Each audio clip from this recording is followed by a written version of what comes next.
It is Tuesday, rawmikerichards.com. Myself, Dave Bastel. Brian Blessing is going to give us a call out of Las Vegas. Still talk of what they might do in building the Golden Knights. And lately, nobody seems really excited about the name, period. Now, it is Las Vegas. So when you hear the word Golden, a lot of people, let's be honest, are thinking showers.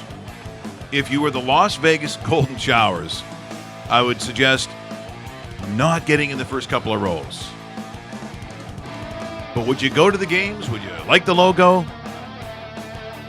don't know what they're going to do. Let's be honest. I mean, it is going to be a circus-like atmosphere. There's going to be a lot of curiosity.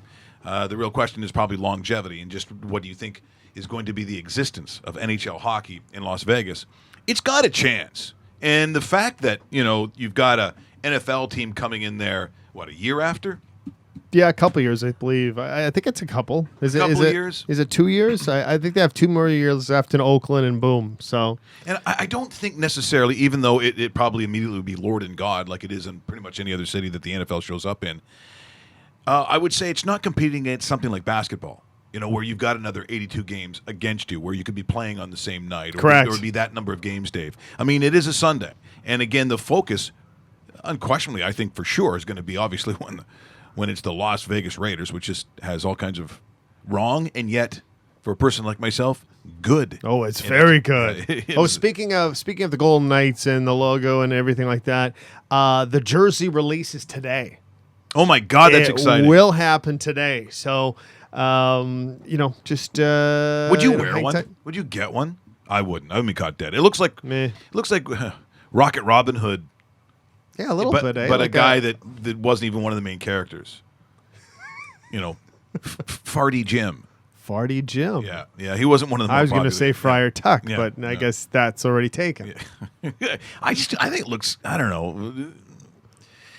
We'll see. I mean, I guess if you're going that route, you have to look like a knight, but. How about a night that doesn't lose to everybody? All right, you. Like, it just doesn't really got a hockey feel to it. Stay away from that Ottawa Senator Roman look that they had during the playoffs about 4 or 5 years ago, where a dude comes out and looks like he's severely out of shape, and he's wearing that Roman outfit. What was his name? Because he wasn't in the best of shapes. No, he wasn't. It wasn't like a scene from 300. It was like a scene from a movie called 4. Yeah, I was going to say. And they lost bad. Really bad. -10. Yeah. What was his name? I don't know. And he came, I'm like, oh, okay. And they thought, and I'm just wondering, the creative marketing side of the Ottawa Senators organization, when they were in the boardroom and they weren't, you know what? That's a great idea. We're going to put it out for the playoffs for everybody to see. Yeah. We're going to have... you no longer work here. Fat Gladiator. Maybe if anyone's got another name, just throw it out. Fat Gladiator. I love it. Okay, Fat Gladiator it is. Like if it's like having Dart Guy. I mean, if you're gonna go sideways, really go sideways. So we'll talk, and that is sideways, and that is sideways. So Brian Blessing's going to join us talking hockey out of Las Vegas, originally from Buffalo. Yes, I think GR55. I want to say loves NHL hockey. One of the few guys that actually bets NHL hockey on a daily basis. See, that takes balls. I know it does. It really does. Balls. I got to tell you, that's one of the sports I look at and think, hey, who do you think is going to win tonight? I don't fucking know. It's hockey. It could be, and all of a sudden, Russell Graham has a huge hat trick in the first period. Like, I can't handle it. It's really, really tough. Also, we're going to talk a little baseball, some controversy, I guess, at home plate. Rizzo and Hedges, and we'll take a look at it, see what you think. And look, I agree with the Padres manager that it is, as he say, egregious in its violation of what the rule and the letter of the law says. But my question out here today on rawmikerichards.com, I just don't know what the alternative is. I mean, baseball's a different kind of sport, and most of the time I follow the rulings and the reason why there are rulings, and I certainly follow the safety of the catcher in this one. Yeah. But unless the guy can literally do a sideways cartwheel or a round off or something like that to avoid, I don't know what you're supposed to do. Yeah, it's almost like a give-up sort of play at home plate, and that's what all it because is. of Major League Baseball. Nobody else. Yeah, They're yeah. the ones that said this is the way the rule's going to be. So That was Major League Baseball just saying, thanks for mentioning our name. There That's you what go. that sound effect was right there. by the way, my wife just texted me the name of the guy was Spartan. Oh, God. Seriously? Yeah. Ottawa Senator Spartan, and the mascot is Spartacat. Oh, I remember so that. bad. That was a terrible mascot. And a Greek by the girl way. knows the Spartan's name. Who would have thought? We are Sparta. Let's get up tomorrow morning and do a lot of sit-ups so we can show abs and a washboard stomach. Yeah, I know. Some of you, yes, I see what you're saying, Spartan. We don't need the sit-ups. We don't need this. Yeah, I got no. you. The Blue Jays, they rallied in the ninth to beat the Rangers. And the Rangers and the Blue Jays, the best thing about it is, there's some hatred there. Yes. But Donaldson, again, was the one that really was clutch for the Blue Jays. And Morales, who, like he is a substantial player, Dave. Where do you weigh him? Like, it's not like he showed up and you go, wow, that was you lost a lot by getting him. I mean, the guy's got talent and he's got some power. Yeah. Has some girth to him. I I guess was going to say, he's not stealing bases. He's not gonna. He's Spartan's Latino cousin. Yeah. Exactly, and they both have some sort of deal with McDonald's. So, you know what? Strong bat, good value at $11 million a year. They have him for 2 more years. You could pluck that guy in the middle of a lineup in that 4, 5, 6, depending on where you are and what year it is moving forward, and he's going to hit 25 to 30 home runs this season. That's worth money in that And league. it It's worth is. money. And considering that, Edwin had the chance to sign here, he chose not to. And you know what? You could sit there and blame his manager or don't blame or his agent, I guess you can say, or not. That's whatever it is. That's done. They got very good value by putting this guy, on a 3-year deal, $33 million on baseball terms. Well, last night, top of the ninth, against the Rangers in Texas, and it is, again, clutched by Morales, but it was kind of set up by Donaldson, but courtesy of Major League Baseball, Fox Sports, and property of both of them. Here's what it looked like, top of the ninth. This ball, though, out to left center field, and it is down. That's a base hit. Around third base is Donaldson. He'll score. RBI single by Morales. And so they go on to win it. Now, the Blue Jays, of course, trying to inch their way. But, when people start talking about wild card, when they start talking about just, the position that they're in, I'm not saying that they're out of it, because they're definitely not. But the problem is, even if should you make the wild card, I just don't believe this is an all-in year for the Blue Jays. You're only 5 back of first place, technically. The Yankees are 38 and 29, but you also have the Boston Red Sox. Like, they're going to go head-to-head. So are we saying that the Blue Jays, as we approach July, because we're only, a couple of weeks literally away from July, Correct. that they're in that same conversation? Because both Sox are the ones that woke up. Yes. And I just think the Blue Jays right now are going to play. Let's say they play on a clip that's a little better than 500. I don't believe that they would make it. Well, here it is. The Yankees and the Red Sox will make the postseason.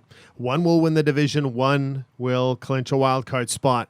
So you have a Central Division winner, you have the West winner, and you have one more spot open for the remaining 5, 6, 7 teams competing in the American League. So base your percentages on 1 and 6. Not great. Yeah, it's Not bad considering there's only 5 other teams, but what are you going to do? And it's also, the Blue Jays have to look at it too, that they're selling a product to a fan base that is used to back-to-back playoff appearances. It's in their best interest to make this a playoff appearance as well, because there will come a time in the not too distant future that this aging ball club will have a hard time actually competing in the American League East because there's going to be a little bit of a reshuffling of the deck and there's going to be guys leaving, and it's time to almost get in that new crew of players. So now may be the time to tell you the honest truth, Mike. So If this were a TV series, if the Blue Jays were a TV series, this is the last season.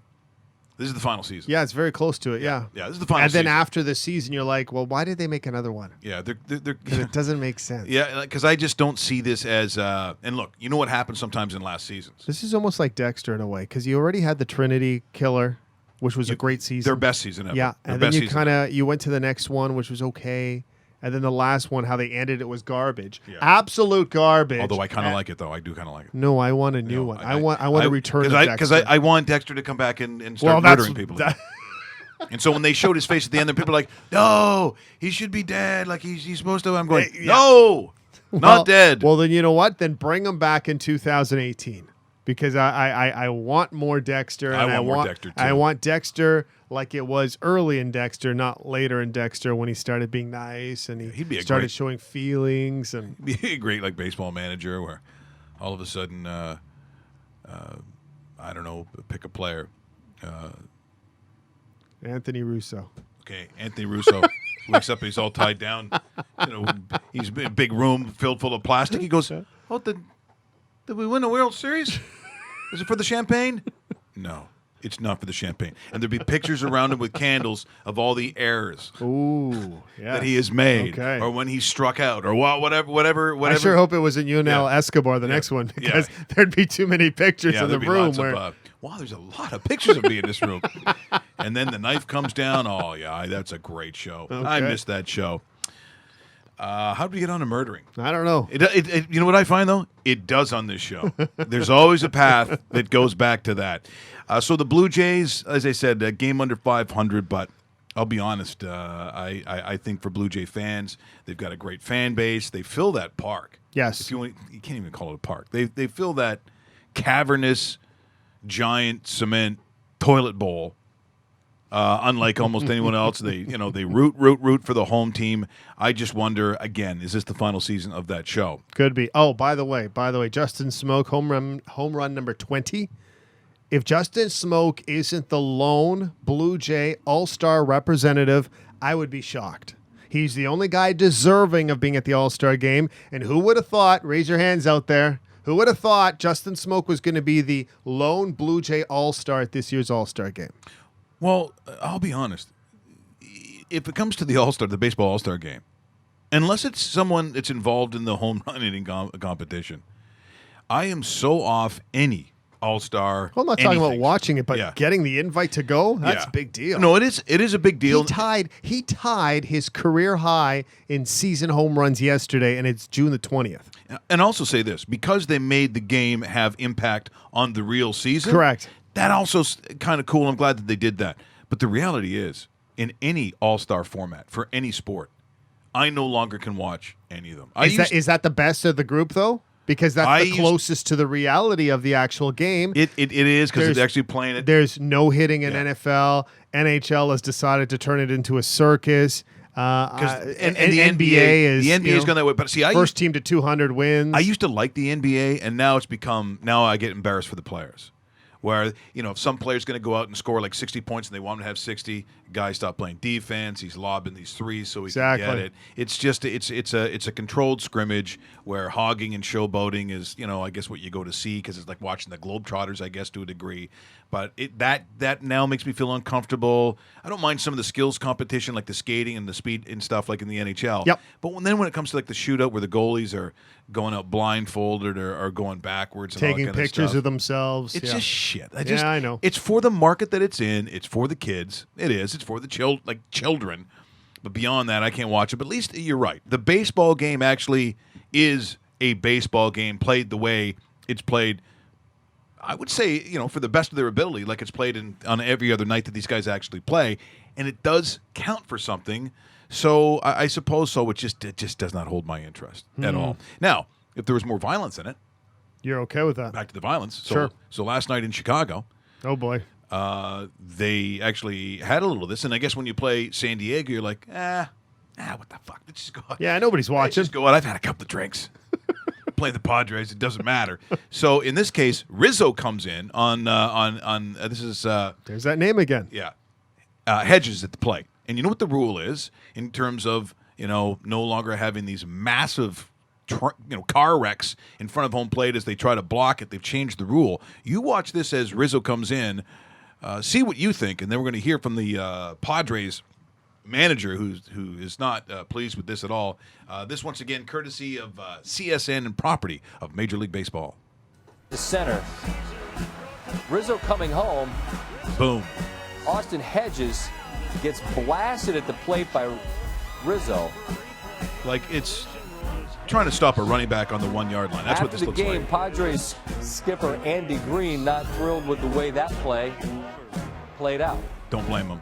Here he is. I think you look at that play, and it's a fairly egregious violation of the rule. The rule exists to protect the catcher. The safety of the catcher is more in jeopardy now when you have the rule to protect you because you're not expecting to get hit when you give a guy a plate like that. That's is a cheap shot. Like, I'm not saying he's a dirty player at all. Nobody's saying that, but he clearly deviated from his path to hit our catcher. He took our catcher out. The rule exists to protect him. It's a Yeah, I agree with the manager. The only thing I would say in terms of watching it as someone who is trying to discern what the other player is supposed to do, as you're chugging into home plate, Yep. and we know what the rule has been. We know how these guys grew up playing it. You're going to try to dislodge that ball, so you kind of you go head first into the catcher. That's kind of how it's been played. The rule has been changed, Dave, and by those rules, I don't disagree with the Padres manager, but I'm just saying that I don't know what you're supposed to do as an athlete or as a baseball player coming down that third base line.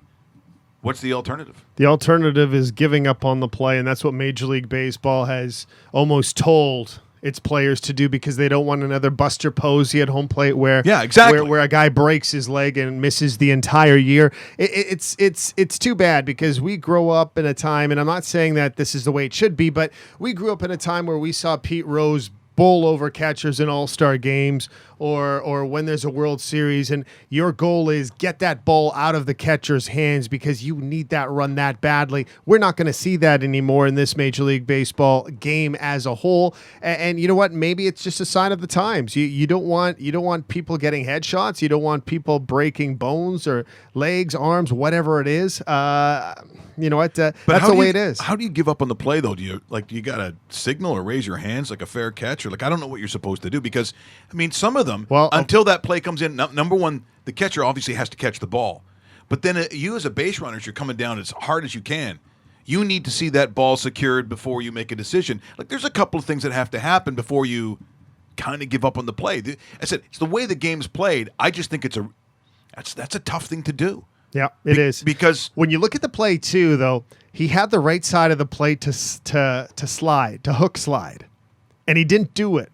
So you know what? It's also one of those things where as the mentality of a baseball player, a lot of people are still thinking about the hit. Just like when we see in football, we still see guys that call for the fair catch get hit. Because it's in their DNA to hit the guy that has the ball, knock the ball loose, do something. Quickly, Mike, Andy Green, manager of the Padres, over under, 38 years old. Are you going over or under? You saw what he looked like. Yeah, he might have been Russell's cousin. He's got one of those tricky faces. He looks really young.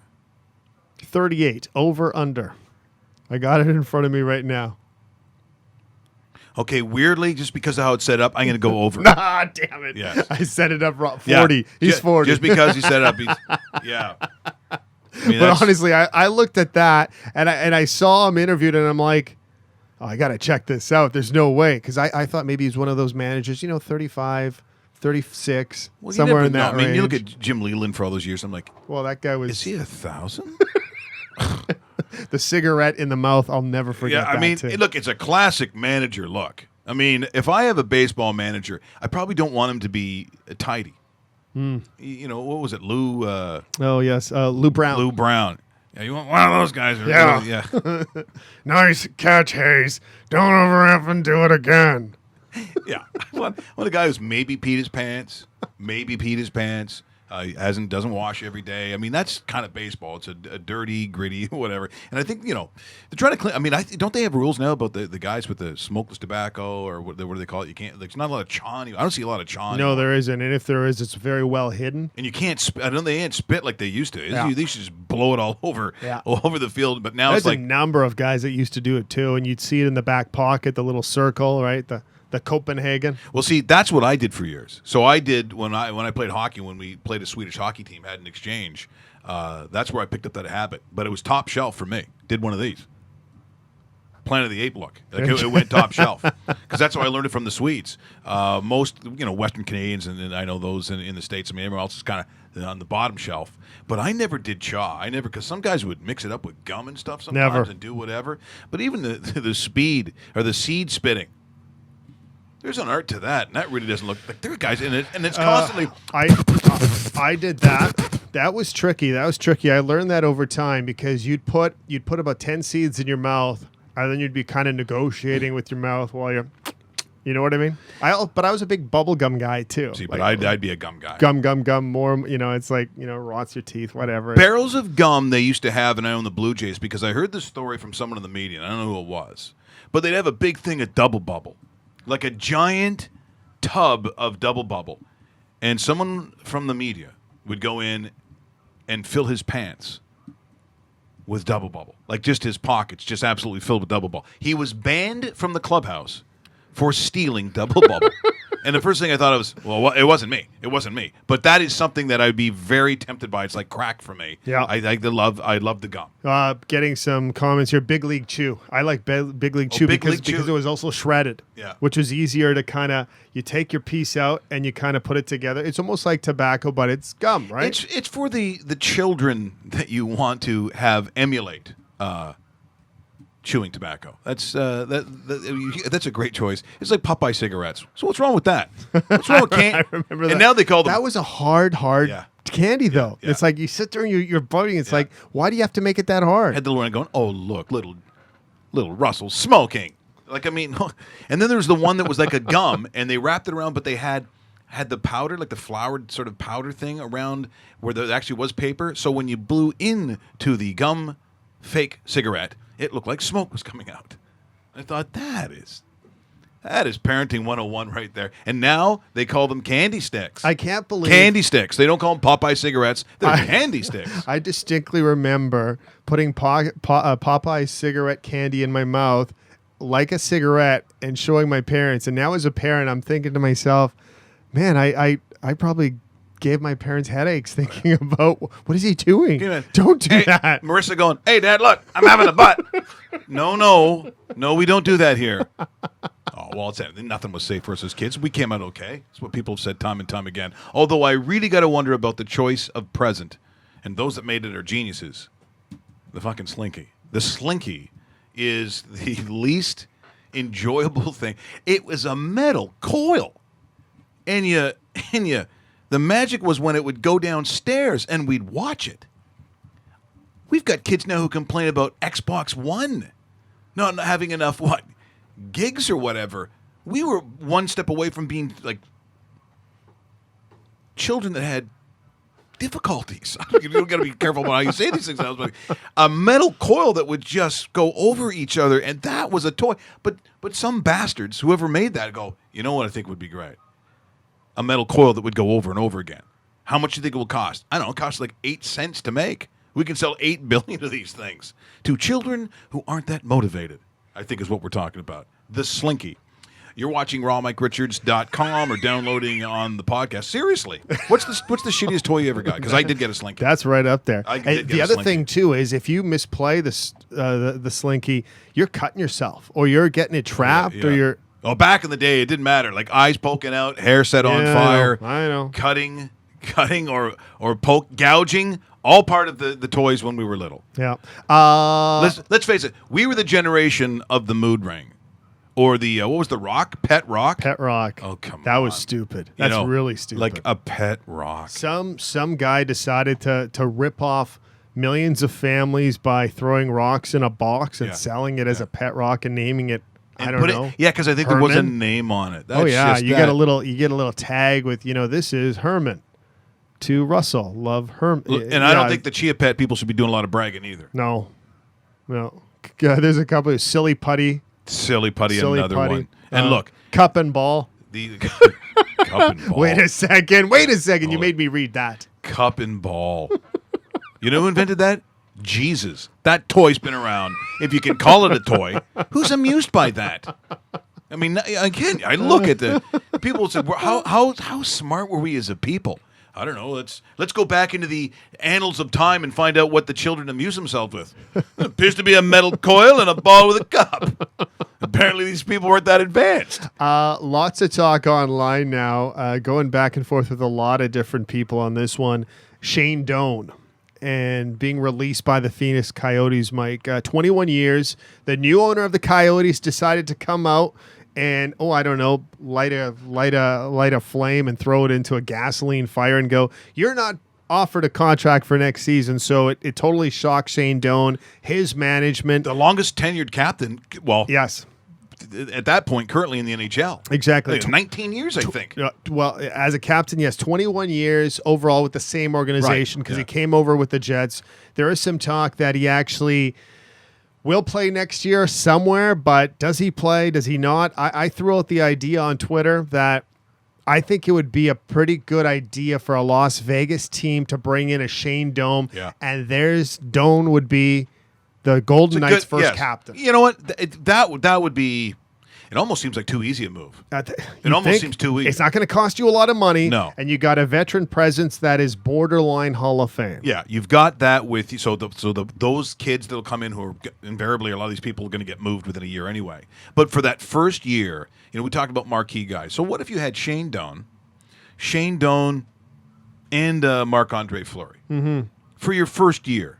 At least you've got two pieces, regardless of who you bring in. Because quite frankly, a Matt Stajan or you know what I mean? They're going to bring in some guys that people just really won't care about. They're there to watch a hockey game in Las Vegas. That's year number one. Like, they're going to get a pass, literally, on that first year. Yep. To be a fan of because there actually is a city. That's what I think is interesting. Who's your audience? What is your fan base? Is your fan base actually people who live in Las Vegas? That's what I don't know. That's what I don't quite understand. We're going to talk to Brian Blessings, who lives in Las Vegas. I think he broadcasts out of the Don Best Studios. That's right, in about 15 minutes' time. Yeah, and he also talks hockey on local radio stations, originally from Buffalo, so he understands GR55. He might get a little brother Shane. He might get a little brother. If you throw that over, he's going to go, what do you mean? Oh, I love brother Shane. I'll tell you what I mean. Brother Shane on the big nickel, GR55. You're talking to the jock. Yes, you are, little darling. Little darling, Brother Shane. I love brother Shane. Yeah, well, so we'll see because I think he was around at that time as well. So we'll get a sense of how this is supposed to work, because can you have success in a town that has a transient audience? Well, they're probably, I guess I'm going to use the word betting. But if enough people just want to go to it like an event, but I don't understand how you build that from the ground up if people who have season tickets, like, who goes there on a regular basis? That's what I don't know. Now, you could also say that in Tampa Bay, a big part of their audience are snowbirds.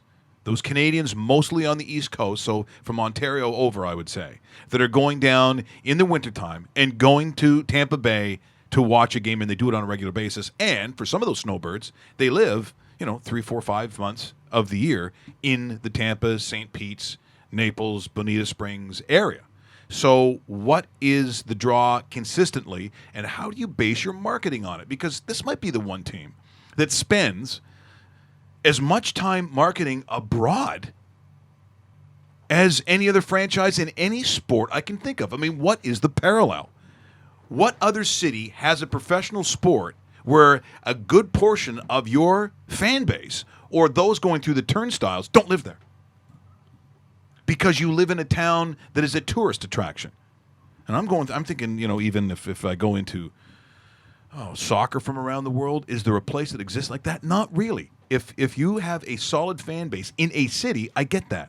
What does Vegas do? We'll talk about that today as well. Speaking of circuses, in the not good category, look, for Lawrence Taylor, a lot of things have followed him in his lifetime. one of them being one of the great defensive players in the history of the game. So good that he changed the way in which you defensed guys. You had to because of the way he played. Now, yet another DUI for Lawrence Taylor in a life that has been troubling. Apparently, he's not going to do time, but for the most part, when you plead guilty, and guess what state it is? One guess. There's like 2 states I can think of where either you go to die or get arrested. Florida. It's Florida. It's Florida. I mean, that's what happens. I'm only laughing at the Florida part. I'm not, what a terrible picture. Oh yeah. Well, It's not as bad as a Tiger Woods picture. They're never going to be. When you get a mugshot, when you go and get a mugshot, it's like, well, what did Mike Richards look when he was pulled over for having all kinds of cocaine in his system? And he wasn't smiling and looking like he just got out of a gym. No, he was talking about how much he loves morphine. He was drinking windshield washer fluid, and the picture is like, it's like the Nick Nolte ones. Oh, those are legendary. Nick Nolte had a bad one. Glenn Campbell, unfortunately, also had one. Man, Rhinestone Cowboy, one of my favorites. That wouldn't go over big with the boys in the holding. It would not. In the holding area either. What happened to you? Rhinestone Cowboy. The what? Rhinestone Cowboy. I'm thinking about things alone on the bucket. Brother Shane should introduce some Campbell for me. And I guess so for Tiger Woods. I think do we have a picture of Tiger Woods? Tiger Woods apparently on Twitter. Yes. Saying that thank you for all the support. I think it's support. People were doing like one-liners. Yeah, half of it had to do with driving. If you listen to any late night talk show, there wasn't anything positive. Well, we had enough tweets going, just like on the golf course, he really should have used a driver, or oh, okay, I get it. But he is saying now that according to again his Twitter account, that he appreciates all the help and all the support that he's been getting from a lot of players on the tour. Really? Please, players on the tour? Please. Have you read some of the comments? I don't think they like you. No, they don't. By the way, speaking of players on the tour, Mike, British Open odds already out. Dustin Johnson, the early favorite at 10-1. Not really a surprise there. Rory McIlroy getting a lot of love at 12-1 with Jordan Spieth at 12-1. Jason Day 15-1. Sergio, could he win a second major right now at 15-1? Those are your top 5 right there. See, if there's money on Sergio, he loves playing obviously over in Europe. I would say, especially like the Ryder Cup play for Sergio Garcia, lethal, unbelievable, unbelievable, very good Ryder Cup but teammate. Do I think that DJ is going to turn around after almost a no-show? I don't know if that's the kind of course for him. It's tight. It's a links course. There's going to be rain and wind, or both. And I don't know. I wish there was a prop that said, Dustin Johnson misses cut. I would maybe sign up for that one. See, that's where you're. But see, as gamblers, you're looking for that. Where's that money going to be? Like, are you going to take the odds-on favorite, just like anything else? And no. It's like X amount of dollars to win, $1.27. You might want to take a look at some of those other odds. Before we talk about the circus of Las Vegas, I was going to show this the other day. Okay. So we had Lou Ferrigno when he had to go on that Michael Douglas show, and then Liberace. I'm okay with any Lou Ferrigno video. This guy was one of my favorites. And then back Liberace in going, oh, you might want to take your shirt. Okay, maybe not that part. Yeah, okay. Man, I'm not big into that part. That's when it got weird. But do you remember the strongest man competitions? Now, back on, I want to say it was CBS? Must have been CBS in the day. Because I know ABC got into the goofy stuff too. But CBS, because it was Brett Musburger, like the Brett Musburger, who went on to be one of the most famous people ever in the history of sports broadcasting. Well, this is 1977, and the world's strongest man was weird. So they had all kinds of, usually guys from Iceland, a lot of Thors, a lot of Anders. Someone you said you recognize a wrestler in this? Yeah, Ken Patera, the big strong man, a former AWA champion, tag team champions with Jesse the Body Ventura. Nice big blonde hair. Looked a little different in this video coming up, but he was something. He also served some time in jail, but we won't get into that Shocking. right now. That surprises me. And we just talked about a generation that had rocks as pets, a generation that had the mood ring, that invented the slinky, and probably did play cup and ball, or even paddle ball. That's the generation that came up with clackers. Remember clackers? Glass balls that you'd swing back and forth up and down, little kids. And they banned them because guess what? When the balls collided together, making that clack sound, they'd shatter and go into the children's eyes. This is that generation. And this generation said, you show us the world's strongest man. You put Brett Musburger and some freak wrestler who's going to get arrested. You put them all together. I think, was it Frank Columbo, the big bodybuilding guy, and Lou Ferrigno that nobody understands? Let's put metal bars in their hands and tell them to bend it. Tell them to bend these metal bars. And then when they can, and you got to sue Ferrigno. He's using the top of his head. Watch this. 1977. Time limit's 90 seconds. Oh, look at that. They're trying to bend the bar over their heads, necks. They're editing out all the Our swearing. men of muscle may have met their match. Patera is really struggling. And that foul is against George Friend. Oh, no, You foul. can see those elbows draped over the ends of the bar. He's Yes. out of the competition. Out. Mike Dayton has even made a guy with All of them sunglasses. trying to get added leverage. Lou Ferrigno has it away from the back of his neck and in his hands. Franco Columbo's taking it out of his mouth this time. Out of his mouth. Brett Musburger actually said that. Look at them. Trying to around their Bruce necks. Wilhelm, who won the first week, trying to grab 10 more points. Look at Less these than guys. 30 seconds left. Okay. All right. That's I can't even watch that. Ken Patera, personal records in the clean and jerk. Very close to Russell Graham. Yep. 505.5 pounds. Clean and jerk. Not bad, eh? Were you good at the jerk there, Jerky? Russell! What are you doing in your room? The jerk! Don't you dare! Represented. We're the National Geographic magazines. The ones with the pygmies. He's going old school, eh? Yeah, oh yeah. I'm keeping with the 70s theme. I see that. Oh yeah. See, they shouldn't have done that to it. Can you imagine a bunch of grade 4s or whatever, and they'd have all these magazines, and then there'd be like a National Geographic. Well, there'd be some African tribe that wasn't really worried about clothing. And you'd be like, hey, Tommy, look at beep boop. Hey, mister, we don't do that here. I go, well, clearly. Clearly there's more tops in Stouffville, Ontario than There I've seen in is, this yes. magazine. Yes. They weren't exactly swimsuit models either. No, they weren't.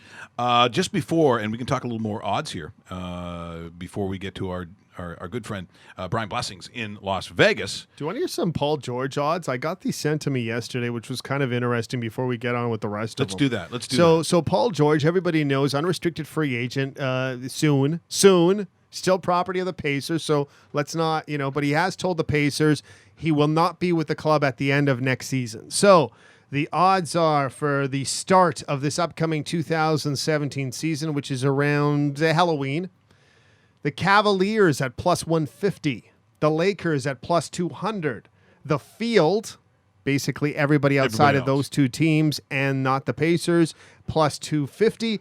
And to start the season with the Indiana Pacers, a team that drafted him and he's played there for years, plus 800. Well, the one thing when you put the Cavs in that, I see that basically, at least according to some sources, and I'm looking right now at actually ESPN, talking about how the Cavs are trying to engage the Bulls with Jimmy Butler. Yes, and that was one of the names we brought up about 3 weeks ago. So who do you think makes the bigger impact on that team? Paul George. So, Paul George.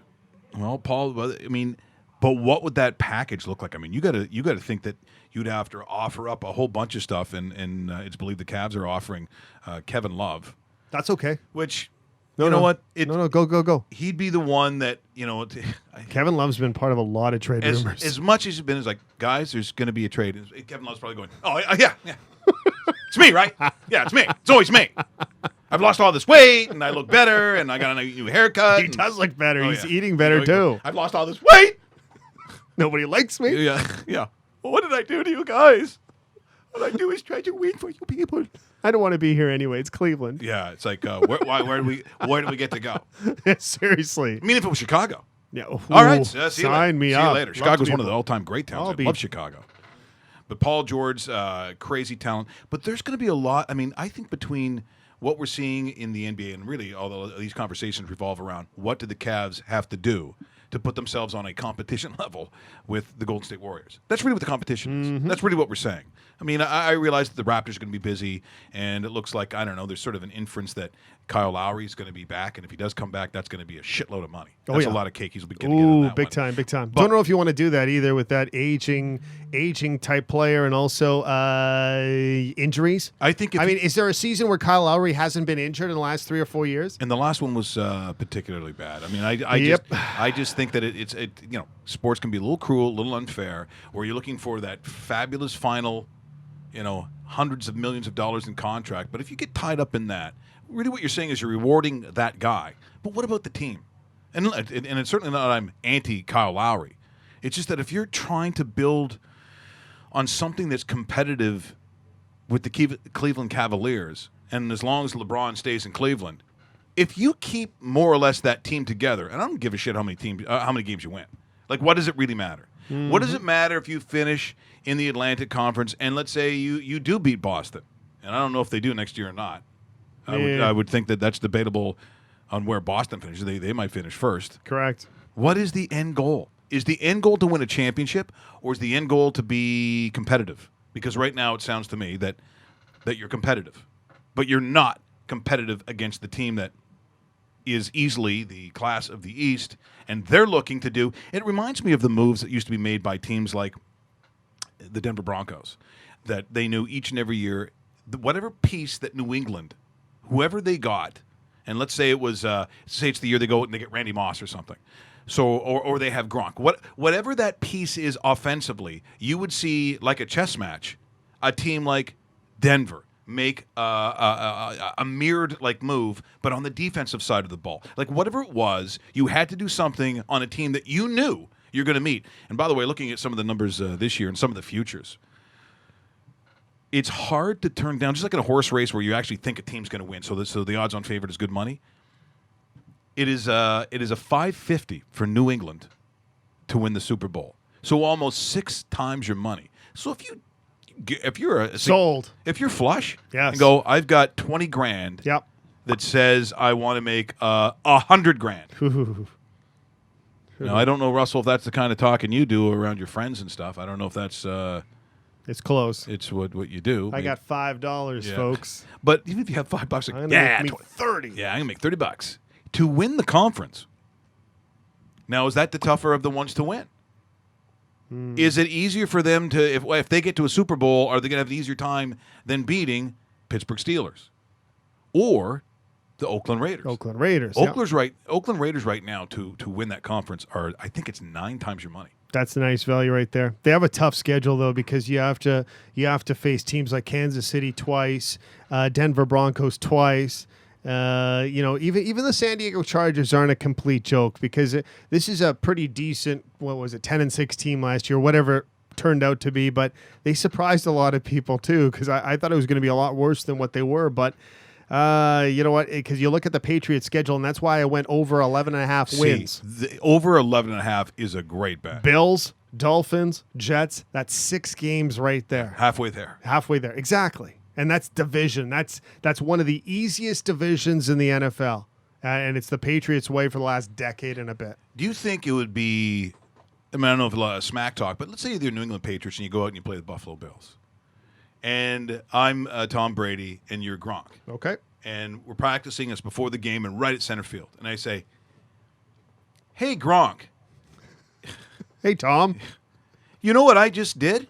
What's that? I did my first offshore betting ever. And you know what I bet on? Us? Yeah. Winning over 11.5 games. Oh. And you know why? Because teams like this, Buffalo and New York and Miami, they're really quite terrible, and we'll beat them easily.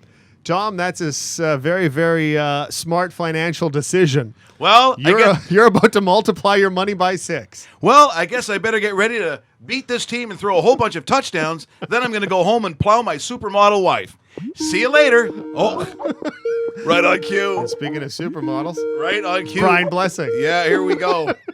Boy, poor Brian didn't even know the conversation we just had getting into this. And we say, good morning. Welcome to rawmike.richards.com. Brian Blessings. Hey guys, how you doing? Well, we just did a reenactment of what it's like for Tom Brady to talk in front of Gronk while they're playing the Buffalo Bills and bragging about how on the offshore they bet on winning over 11 and a half games in the season because of playing teams like that. How insulting would that be upon hearing this conversation if you're a Buffalo Bill, Brian? This is what I'm saying. Well, no, I mean, I'm in Las Vegas, and I've said since this whole thing got put together, and everybody would look at me, I said, I would bet everything I own when New England plays in Buffalo that Rob Gronkowski will score a touchdown because he's from East Aurora, right up the street from the stadium. And literally every time Gronkowski comes back to Buffalo, I mean, he owns the joint. I mean, the funny thing is they actually play them tough at times that they can't get done. The division is, that whole Patriots thing. I mean, love them, hate them, whatever, respect everything they've done. But it is the luxury of them knowing what they're doing, but also where they reside, that basically the odds are 80% that they're going to have to win 2 games to get to the Super Bowl every year. Wouldn't every team in the NFL do a cartwheel for that? Yeah, exactly. And Brian, speaking of things like numbers. So, if you're looking at futures, for instance, and you see it's a decimal wise, it's a 5.5, 5.5 for them to win a Super Bowl. It's like 3.5, I believe, for the AFC to win the conference. But if we're looking for true value this year in the NFL, what team are you going to find that with? Are you looking at teams like Oakland, even though we just mentioned the Raiders have they got a tough schedule, but is there a team like, for instance, with Eric Decker going to Tennessee? Are we looking at a Marcus Mariota team that maybe it's undervalued in what the Titans can do this year? Where do you see value in the NFL this year, Brian? The crazy thing, and I think we had done this maybe about a month ago, and I had the very same discussion, in fact, on another show in Toronto last night. The craziest thing, and it will sound horrific, this is not a homer deal, just because of perception. The Bills opened at 6. The season win total is at 6.5. And I got to be honest with you, I think they got better. I think it's addition by subtraction with McDermott in there running the show. On defense, they basically added 3 number 1 picks. Reggie Ragland got hurt and never played it down last year from Alabama, and he was their best player in camp. Shaq Lawson, the defensive end, he missed 2/3 of the season. They were running a ridiculous 3-4 system when their personnel says they should run a 4-3. I think they've actually gotten better, and I think that's a team that can win 8 games. That's interesting. It's something we'll talk about more as we get closer to the season and training camp and so forth. But let's talk about some Golden Knights hockey because we're really excited for this expansion draft. I know you guys are too. Brian, when you see the lists, and we all see the lists that are out there right now, and George McVie and his management team have been looking through these mock drafts for a while. Well, it's finally solidified. What sort of impression do you have right off the top at some of the players that are available to the Golden Knights when they get a chance to draft them tomorrow? When the list came out Friday, and the long story of this has been going on 3 years out here. I did a mock draft 2 years ago on Easter weekend, and I had Bickle and Teravainen from Chicago on the list. They got traded to Carolina 3 weeks later. I said I will never do this again, and I have because even now it is a Rubik's cube, and you're looking at it and you're throwing darts. The biggest developments here was Friday when Montreal made what was a solid hockey trade with Tampa Bay. Okay, both teams got something good out of that. Then they threw Bellew away for a 3rd-round pick. It was known league-wide that GMs had to factor in, we're in a buyer's market, we're not getting quality return on anything we're unloading for fear of losing an asset for nothing. They'd also have to then factor in the second player that they would actually lose to Las Vegas. 29 teams said, we're just going to deal with George McPhee heads up. This was manna from heaven for the Golden Knights. I think they walk out of this with probably 5, who knows, maybe 6 number ones spread out over the next 3 years. And you look at some of the teams that their exposed list, and you just look at it and go, that's not right. And instantly when you see that, you say a deal has been cut there. Well, Brian, by the way, we should tell people we're talking to Brian Blessings. He's host of Sportsbook Radio and the Vegas Hockey Hotline on AM 1400 in Las Vegas. Brian, the one point that I brought up earlier today on the show was, they also, and this is the Golden Knights I'm talking about, have a unique, I don't know if it's problematic, I'm not sure how I look at it. You talk about a Rubik's Cube. When you have a team, a franchise that's based in a city where a lot of its audience and fluctuation is based on the tourist industry, so it's almost transient at times. Is this one of those teams where they're going to actually market to a lot of out-of-town locations? Because a big part of that going through the turnstiles has to be those that are visiting the city because it is a tourist attraction versus how much you actually spend on marketing to people who live there. Is it a 50-50 proposition? How are they going to go about marketing? It's not even close. I'll go back 2 years ago. There was an article in the Toronto Star and they're saying, they gave the hockey a hockey team to a city with a population of 600,000. Okay, there are 3 million people live in this valley. That would be akin to saying that the 900,000 people that live in Mississauga never go to the Air Canada Center. They sold the season tickets in a heartbeat. And plan D is that people will be able to come in from out of town to see their team. You've got Southern California, people would drive in. But the bottom line is locals will be the lion's share of people going to these games. You said it's transient. These are people that are living here now that have a hockey background, and there will be community pride because it's the first pro team.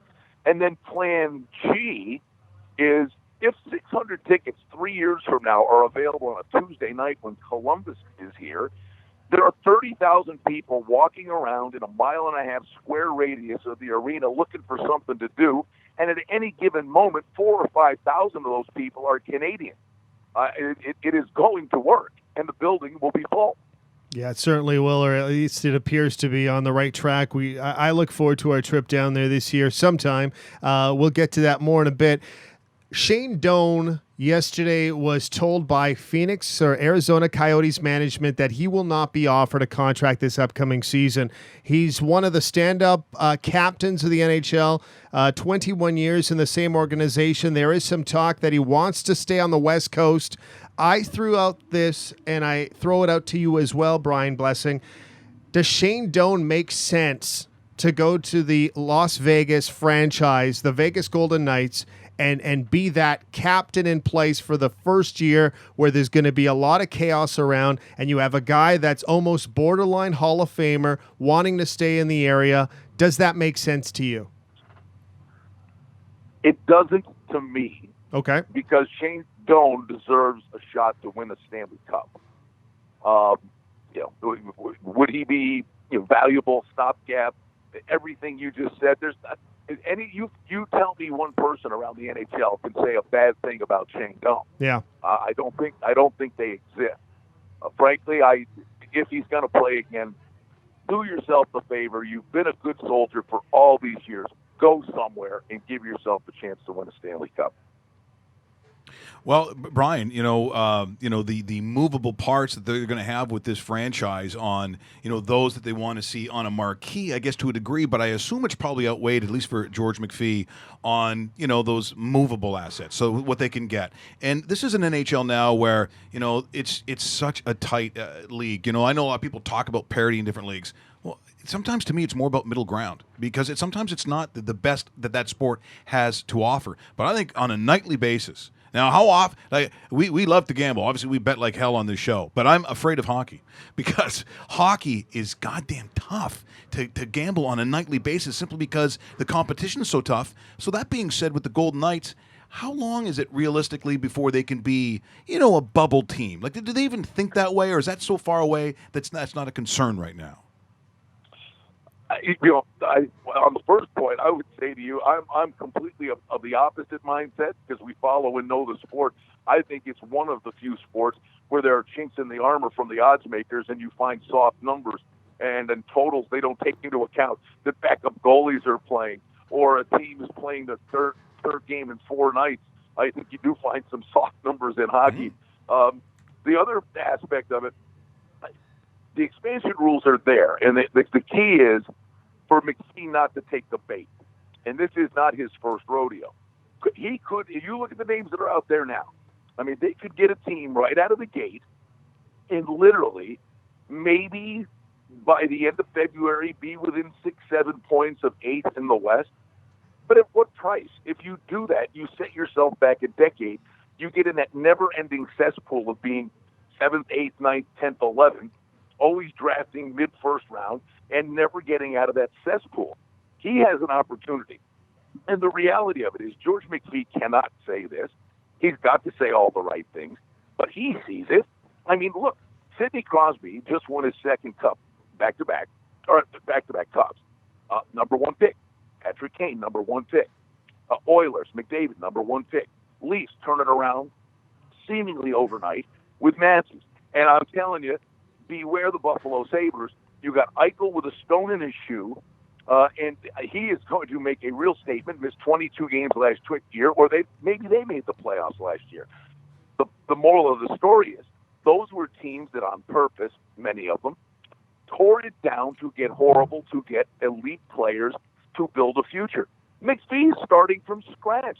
He doesn't have to tank, if you want to use the word. He doesn't have to bottom out. He's there. So if he gets all these number ones, the key is save as much cap space as you possibly can. Then you win deals at the trade deadline. Then you draft well. You spread those ones out over time so they're not all getting the big payday. Their entry-level contract runs out at the same time. And then, oh, by the way, 2 years from now, when the core is there, then you spend the money on free agency. I think in 3 years, it is a solid contending playoff team. And maybe not too long after that, it's a real, serious, dangerous hockey team. Interesting. I totally agree with stockpiling. I'll go one step further, Brian. I could see George McPhee drafting guys like Fleury, Plekanec, and moving them, maybe a Peter Mrazek. You know, if somebody comes up, for example, Detroit Red Wings are a very good example. They're looking for a puck-moving defenseman. If Vegas picks up something Detroit wants, Detroit gives them prospects back, and Detroit gets that pick from Vegas. I think we're going to see a lot of wheeling and dealing in the next couple of days. I would envision 30 guys are announced tomorrow night. 6 to 8 of them are moved instantly. I mean, by Friday, they're gone.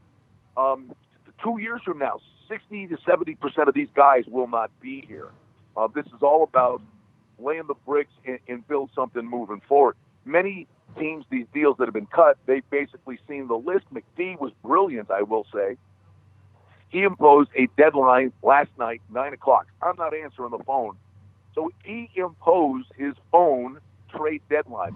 And down the road, we'll find out how did that pan out, and did it back some teams into a corner, and how beneficial was that maneuver. And I just believe he's going to pick 4 or 5 guys on a list that he wasn't even looking cross-eyed at, but he got a call from somebody, and you look at some of the surprise names that are on a list, and they're saying, okay, you get these guys if you take that guy and then ship him to me, plus picks and prospects. This is absolute. I don't know how, even with the full year of preparation with the hockey department, 72 hours, this clock is ticking real fast. The amazing thing, McPhee says he plans on being done with this tonight and sleeping on it. I mean, that's why I'm like, okay. I mean, they believe they're that well prepared for this. It is going to be, amazing. The one thing I'm not thrilled about, and I posed the question back to you guys. I'm a hockey nut. I'm sorry. The NHL awards, the All-Star game, that stuff does nothing for me. I think the league should have done a 90-minute, 2-hour expansion show. Yes. Instead of cramming 3 segments of, hey, here's 10 guys for Vegas. Hey, here's 10. I think the hockey world would have watched this. Who are we losing? Who did they get? What does that team now look like? I think it should have been a standalone deal instead of squeezing it into bad music and bad jokes. Well, it's funny because we did actually talk about that this morning, including all-star games and just sort of the what has turned into I don't know. I guess it's attractive to the children, like kids in those local markets that show up and watch some of the gimmicky stuff. It just doesn't really ring true of hockey. But I'll be honest, for me, Brian, almost any all-star format is a real push for me. I don't have a huge interest in it. Most of the sports, except for probably Major League Baseball, aren't even played the way the game is actually coached or taught or played. So I can't watch them.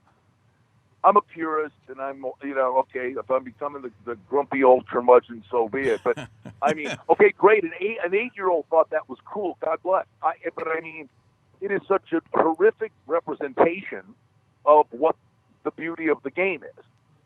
So it's a made-for-TV gong show. But to take this event and cram it into another made-for-TV gong show, I just think they missed the boat. I honestly believe this was something that the hockey world would have paid attention to. And frankly, I know I would be at the mindset, and I know people that are of this mindset that I know around the country. It's like, I'll read about it on Twitter, or I'll find out about it the next day, because I don't want to watch the awards. I don't want to watch that, but I don't want to choke down the awards. Yeah, no, totally agree, and it makes a lot of sense, and I think it was a missed opportunity. They could have really productioned it up and had some sort of big presentation with it. One final question from me, Brian, before we say goodbye for now. Canada celebrates their 150th birthday coming up in July. I know you lived in Buffalo for many years, so Canada was definitely part of your makeup where you live, geographically speaking. I want you to tell me right now your favorite all-time either Canadian musician or Canadian band, because I know you're a big music guy. I can answer both questions. All-time individual is Burton Cummings, the Guess Who, by a country mile. I actually went, I believe it was 1983.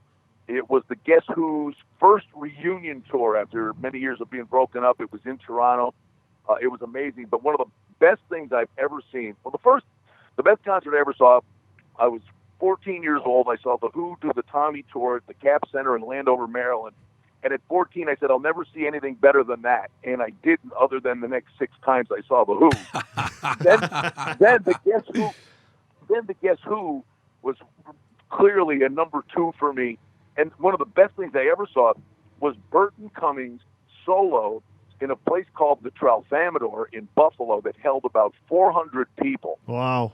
And if you can imagine Burton Cummings for 2 hours at the piano, it was amazing. So it's the Guess Who by a good margin. And Burton Cummings is funny too. He's a funny guy. Oh, that was a night I'll never forget. And just amazing. They are I don't know why. I mean, they are, I think also, not only are they spectacular, I think maybe they're one of the most underrated bands in history. Well, now you worked at GR55. Is that correct? No, I worked at Channel 4 on television in Buffalo, and then did the Sabres games on Empire Sports. So you never did, because there was an influence, when I grew up as a kid, and I really, I wanted to be a goalie, so I never really thought about any sort of career. I mean, why would I? I mean, it's obvious that I was going to be in the NHL. So, but listening to late night radio and radio out of the GR55 thing, was it Tom Otto? John Otto, who did the Desperate and Dateless. It was just hysterical. And then they had the legendary Brother Shane on GR55. You're talking to the jock. He had the strangest presence. I actually know Brother Shane's real name. Oh! He was when I saw him. What is it? You would get this in a million years. Max Gibson. Oh, Max Gibson. That's hilarious. And he came up with Brother Shane on the Big Nickel, the Queen City in Buffalo, New York. I just listened to it and thought, well, at least back in the day when people actually had an angle, had a shtick, had a gimmick where everyone's show sounded different, unlike today where from shift to shift and station to station, I can't tell the difference between any of them. They all sound the same to me. Well, when rock and roll really kicked in, WKBW actually was the 50,000 watt station, 1520, that went up and down the eastern seaboard. But WKBW was one of the places where the new hit song would go there first, because that station would beam it all up and down the country. It did Danny Nebrith, Shane Brothers Shane. I mean, that was a great radio station. Hey, Brian, thanks so much for joining us here on the show today. I said we're basically brand new. We're probably a month and a half into this, something that we really wanted to do and get a chance to talk to people we hadn't talked to before. And this is just really a part of it. So the fact that you took an early part of your day to join us here from Las Vegas, we certainly appreciate it, and I would love to have you on again if you're ever available. I don't know if I chipped in any way, shape, or form, but you're off to a hot start, because I'm sitting on my patio, and today is going to be the hottest day ever in Las Vegas. It's supposed to be 117 today. Ooh. I did the show with 2 feet in the pool eating a popsicle. Nice. Love it. There we go. Yeah, you fit right in with us. That's what we call the gym, what you just did there today. Awesome. Oh, yeah, I love the gym. I walk really fast by treadmill. Hey, Brian, you take care. Thanks so much for joining us, and we'll talk to you again real soon. All right, guys. That is Brian Blessing joining us here from Las Vegas this morning. He is the host of Sportsbook Radio and the Vegas Hockey Hotline on AM 1400 in Las Vegas, and that obviously one of the towns, one of the places that we want to get to. And it was nice having him on the show this morning, and interesting to get his take too. When he talked about Shane Doan, he didn't think so. I'm actually kind of surprised by it, because here's my argument, because I've been going back and forth on live chat with a number of our listeners right now. And by the way, feel free to log on anytime and join us in this conversation. Here's the thing. I'm not sure if a Stanley Cup contender would be able to find the room for a Shane Doan right now. Well, like Shane Doan 3 years ago, yeah. But right now, it's almost like Jarome Iginla. Jarome Iginla is a Hall of Fame player. I love Jarome Iginla. You know that. But right now, Jarome Iginla isn't going to be playing for the Penguins or in the Western Conference if you're looking at some of the top teams like your Blackhawks. But that cap hit's going to be, what, 4 or 5 for Jarome Iginla? Isn't it that high? Oh, it might be a little bit less. Considering that he's kind of... Because I thought it was still around 4, whatever the last hit that I saw. Well, he's unrestricted. He's unrestricted. Right. So he's gonna, he's gonna get something. And funny with Iginla, just using him as an example, he recently bought a house in the Boston area because the kids are now going to college, and he wants to be a little bit closer. So what a lot of people are saying is he knocking on the door of the Boston Bruins saying, you know what, I'll play here for $1 million next season, and if I'm the Bruins, I'm saying sign him up. Yeah, imagine that. Okay, here's my last offer for $1 million. I'm going to be honest, I can't make all the games. Yeah, exactly. I got this thing in my neck, and I don't know, and I don't like Saturdays. Saturdays is college football day. Watch a lot of college football, so no Saturdays. No early practices, not all games, but $1 million for you. Yep. I mean, I get the emotional part of it. So when you say Shane Doan, it's sort of, again, it gets back into that whole conversation we had about Ray Bork. Yes. It was like, well, it was nice you could go someplace and win a championship. I get that sometimes. But in this day and age, with those cap issues, you got to be willing to make room for a guy, and what is that significance for the money and what you're getting back, even if it is for the 1 year. Bingo. And is he the difference maker? And exactly. And the other thing, too, is, and I may be wrong about this, but a lot of people are saying that Shane Doan wants to stay on the West Coast. And if you look at the West Coast, the way it's situated, the Los Angeles Kings aren't making the playoffs. The Anaheim Ducks might be the best ticket. San Jose Sharks. Outside of that, Arizona, they're not doing anything.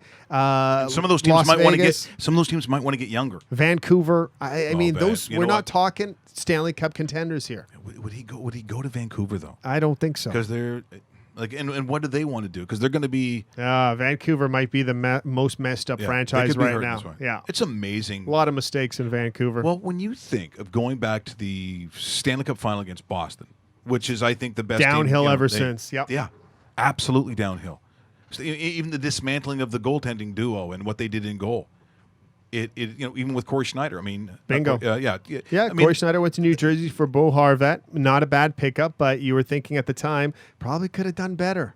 Probably could have done Well, better. they could have done better, and then the weird allegiance to the Twins. Yes. The Yeah. twin thing's weird to me. And now the Twins are 37, whatever it is, years old, and the value of one of them, because you can't take one, you have to take two. It's not Yeah, there see, anymore. That's kind of weird. Are they 8 still? Yeah. I don't know. And normally we say Swedish twins. I'm not talking about that. What? Yeah. Not two guys at 37. Become best friends. Yep. Bunk beds. You Yeah. want to go do karate in the garage? Yep. So here, I'd like to thank Brian Blessings, who joined us today once again, host of Sportsbook Radio and the Vegas Hockey Hotline on AM 1400. We might have to get him on more often if he sees value and some weakness in the numbers in the NHL. Then we probably got to get him on the show, because I'll be honest, on a nightly basis, that's the one sport that pretty much scares the hell out of me. Let's get ready to rumble!